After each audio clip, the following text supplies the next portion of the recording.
I've got a sheet that's a planned biblical response to conflict or hard conversations, right? And so that happens in the church world, that happens in the business world. And so a lot of the guys on our elder team and key leaders in our church, we talk about that a lot. And that'll be passages like James 1:19 that I'll just read ahead of one of those meetings, or one of our business guys will read ahead of those meetings, which is be quick to listen, slow to speak and slow to become angry. And so I know there's times when I'm going into meetings and I'm a little amped up because I think I'm right.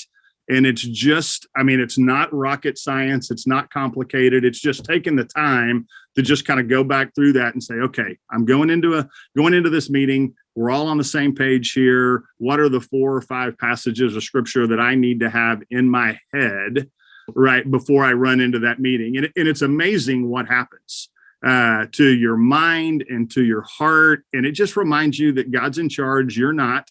And that you want him to kind of lead the meeting. So that's probably the one that's used, I would say, the most often by guys in our church and women in our church. They're business leaders, and for all of our shepherds and pastors as well.